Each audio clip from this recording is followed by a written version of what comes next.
Alright, the Windstar. Gonna do inner and outer tie rod ends. First you want to do is raise it up, jack it up, support it, remove your front tires, remove your outer tie rod end nut. Gotta pull the cotter pin on and you can remove the nut. Mine was a 19. Okay, then you want to remove this clamp off of the boot. Then you want to remove the clamp out the inner spot of the boot. Okay, I had a little screwdriver, long skinny screwdriver, got in there, opened it up.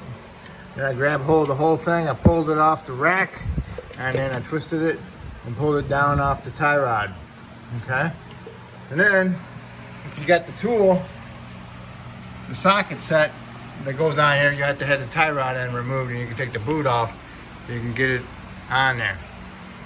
But what I did was, I'm going to use that last so I don't lose my measurement. I got my impact chisel in here, just like that. I hit it at the top, loosen it up, and now I can just turn it off by hand. Okay, so twist it off by hand and get it on the bench. Okay, I got the whole thing off. I got it on the bench. Got me a tape measure. Laid it down right there. Run over here, and I'll get about the center of the tie rod. To me, it looks like 15 7/8 to the center of the tie rod. Okay, or the center of the grease zerk. Okay, 15 7/8. So you need to write that down. Okay, now you need to separate everything. Get your tie rod end off. You need to loosen the jam nut, which is a 21. Loosen the jam nut up, remove your tie rod end, remove your nut, remove your boot and your clamp. Now, you need to go back together. So you need to put your boot on your new inner tie rod end, then your clamp, and then your nut. I like these nuts better than these nuts because big difference in size. Okay? Besides, this is a different size. It's a little bit bigger, just a little bit different. So everybody's used to the standard size, which is 21. This one might be a 22, so it throws everybody off. So that if I can use this one, I'm going to use this one. Okay, you can use it whatever one you want, but I like using those better. Okay, you got it all assembled. Put some anti-seize on it. Put it down next to your clamp, your tape measure. Measure it. Comes out the 15 7/8. Looks pretty good to me. So that's just get you in the ballpark really close, so now you can get it aligned. Okay, if you got that tool, you need to put it on there, but I usually put mine on. You know, on this one, it's got these little things on here. You gotta tighten them up after you get it on there. You got it snugged up. Okay, these are like extra helpers to help keep it locked on.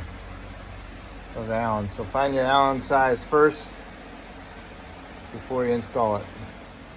All right, you got the tie rod end, inner tie rod end started. What I did was I pulled this boot out as far as I could so it doesn't hit here, so I can get a straight shot on there and get it started. I ran it up, got as tight as I could get with my hand, and then I reached in there with a pipe wrench, a small one, turned it, and then I finalized it with my impact chisel, and I hit it at the bottom and turned it that way, clockwise, and that was enough.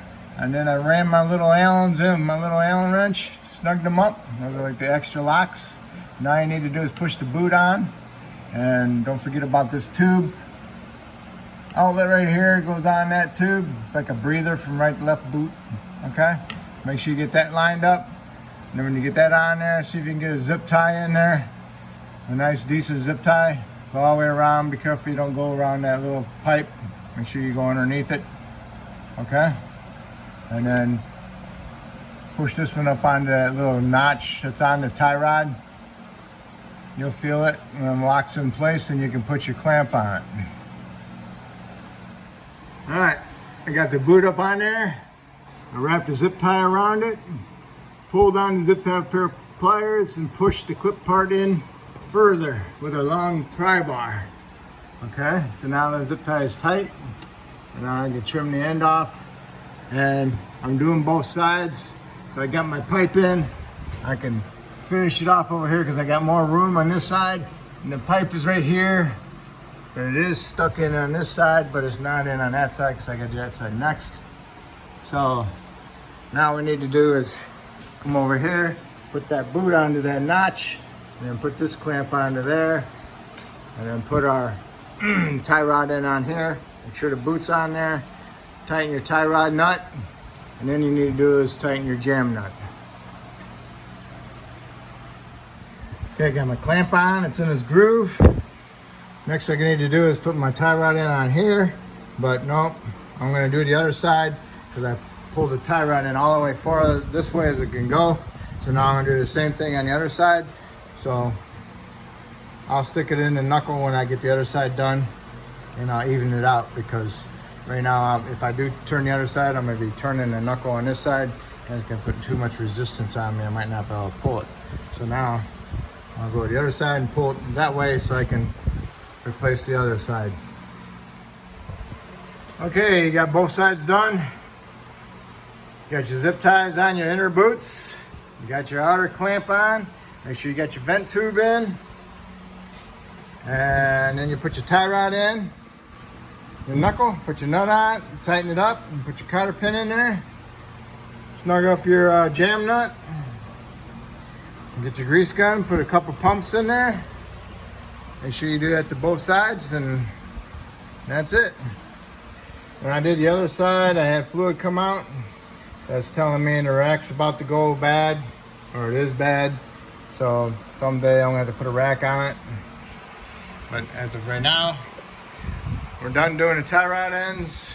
So now what we need to do is put our tires on and torque them to 100 foot-pounds.